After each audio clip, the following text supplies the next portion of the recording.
I'm Saffia Widdershins, and I'm here talking to Wildstar Beaumont, who is part of the Aether Chrononaurs Tiny Steps team here at Relay for Life of Second Life. Wildstar, that's quite a mouthful for a team name. Can you tell me how Aether Chrononaurs Tiny Steps came about? Okay, hello, Saffia. And it is a kind of interesting story, I'd say. The team started back in 2011, and it was an idea that came from Miss Hayley McCulloch, that she had been involved in previous Relay for Life activities, like the old clothing fair before it became a mega event, became Fashion for Life. And in that year, she had this idea to make a team that was going to cover, let's say, all the little nation of the Steamlands. So all of those nations that did not field a team by themselves. So we started, Ailey was the captain, I was co-captain, and we started with this team that as founding members had Winterfell, that historically is a bit the region where we hang around, because most of the people involved in the team have their home in Winterfell. We had New Toulouse, we had Seraph City, and we had Calamondrego at the time. And then we had also other nations from time to time joining us, like Skyvini State, Antiquity, etc. Sorry if I'm forgetting somebody. And we started on that season, and we had our first season, which was quite successful, I must say. And the team went on for a couple of years, 2011, 2012. And then again, Miss Haley in 2014 wanted to fulfill this dream of hers, like having a team of tinies, just of tinies. So on 2013, there were two teams.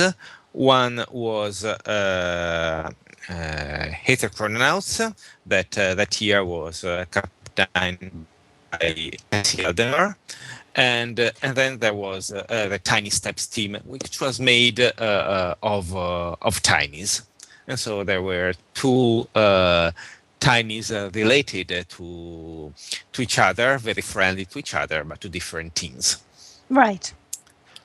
And in 2014, because I don't remember the actual reason, actually, but at the end we decided to merge the team back together. But of course, the tiny component wanted to keep their name, and so we just made Aether Chrononauts Tiny Steps. And so in 2014, 2015, we have this team, which have the same founders, and it's been captained by also Ledemar for these past couple of years. Fantastic. And he's sometimes a biggie, he's sometimes a tiny. I've noticed that. And you also, I mean, you're a very successful team. It's an interesting combination of tinies and kind of Aether Chrononaurs, but it's also a very successful team with lots of events, isn't it? Yes, so we have a number of traditional events by now, going through the year. We traditionally start the campaign with the Time Travelers Ball, which is our first event of the season in our time ship, and where usually the music is played by Oten Paderborn, who's the one who was the trademark of the Hitler Chrononaurs name. By the way, he was also the one who suggested it back in 2011. And then we have a number of other events throughout the season, like Ascot horse Yes. races, the Royal Ascot, where it is a very nice, very formal event. You Mm. don't dare to show up. You don't have a proper hat. Yeah. Yeah. Yes. We Fashion sense. uh, Vintage fashion absolutely. sense, very important for your events. Yes. We are part of a multi-team, multi-nation pirate event, which is Swashbuckler for Life, where we hold the two events, the traditional tall ship race and the closing event, which is the Privateers Ball. We have a tiny event in New Toulouse. We have a party around the pool. So we have these numbers of event going through to the season, and I must say that we like. We started from the beginning saying that if we do these things, we do this thing, we do the Life for Life. We wanted to do it with the right attitude and to have fun. Mm. So we try to be very friendly also with other teams to make events together. We love, for instance, to have to organize every year a snail race in Winterfell as part of their campaign of their team. But it's very nice to have them racing on our home team among others. And we have other teams with whom we are very close. We do Mm. events with a dual funding kiosk. We do event with bring your own kiosk. It's we just trying to. Of course, we have our target that we want to make each year, but in the end, we try to be very friendly and a little competitive. I think it's about the fun, and in the end, the fans they go to Relay for Life overall. That's fantastic. Now, Wildstar, you are also obviously very well known in Second Life as a photographer. And one of your big things to do in Second Life is, of course, photographing Relay for Life events. You pretty much cover the season, don't you? Yes, I I do. I've been asked to be an official Delay for Life photographer again back in 2011. I've Mm. become covering events since then. Of course, it is impossible to cover everything. There's so many teams, so many fantastic events around the clock, and of course, I can cover every time zone around the clock. But I try to cover as much as I can of major events and as many teams event that I happen to know about. Excellent. So, what have been your favourite events this year? Can you pick out a couple that you really enjoyed? Oh God, I must say that I have a soft spot for Fantasy Fair since their very first edition. So I love being there, and I get lost for that week in Fantasy Fair. And I must say that also much of the team takes 2 weeks break, and many of our members get something to do in Fantasy Fair during the part of the season. As you know, they have the tiny police Oh, yes. doing. Terrifying. Yes, Uh, the Andazavian Starsider, the tiny police at Fantasy Fair are exactly. completely terrifying. Yeah. And many of our tiny staff members play that role as well. And as an off season, I love the Christmas Expo Mm. manager, the Life for Life event, even it's off season, because the spirit of the holiday is always wonderful. Yes, yes, it is indeed. So, have you had a chance to look around at the builds this year on the Relay Weekend campsites and designer sims?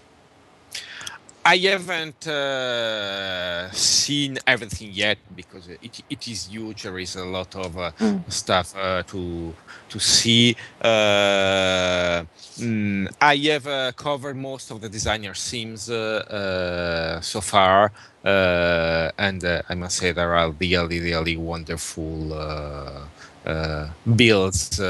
Very difficult to discriminate which one might prefer because they always do a fantastic job every year.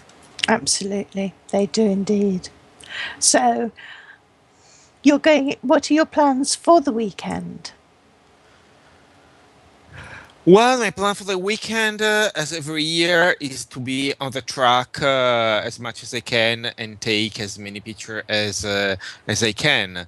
Last year I ended with 1600. Let's see how many I'll be able to take this year. I think I just passed the 300 mark. Usually, most of the job is done on Saturday and Sunday because some of the campsite, the builders really do use until the last second available. Yes. So in order to see something complete, you really need to wait for the kickoff of the actual relay. Right. Well, one final question. I can see that you get an enormous amount of fun and pleasure out of relaying, but do you have a special reason why you relay? Well, when they asks me why I relay, my slogan has always been because it is the right thing to do. And I really think that it is, I mean, being in Second Life and obviously being the right thing to do something about cancer. This is the right thing to do. And of course, we all have somebody in our life, either real life or second life, that has been touched by cancer. And these people are always in our memory. I must say that unfortunately, now that I've been second life for 8 years, I've been doing Relay for Life for several years. Unfortunately, we start to have friends that we have lost in this year that we met in Second Life. So, for instance, here in this garden that we are right now, it is dedicated to a big friend of our team of the Aether Chrononaurs Tiny Step, which was Petunia. And she passed a few months ago. She was somebody with whom we shared the campsite 2 years ago. And she has been always very dear to our heart. And we also have in the symbol, in the logo of our team, a petunia flower to remember her. And of course, another person very close to me and we lost a few months ago has been Soliel Snook.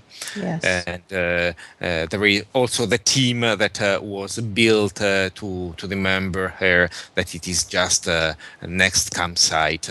And she's another one that I can't remember, for somebody very important in Second Life that we just lost. Right. Wildstar, thank you so much for talking to me. And yes, I remember Salil too very well. It's been a great loss this year. But Wildstar, thank you for talking to us, and long may the Aether Chrononauts tiny steps continue, and I hope that those Aether Chrononauts can keep those tinies in check and not feed them too many waffles, because the consequences could be terrible. We do our best, but it's a tough job. Wildstar, thank you. Thank you.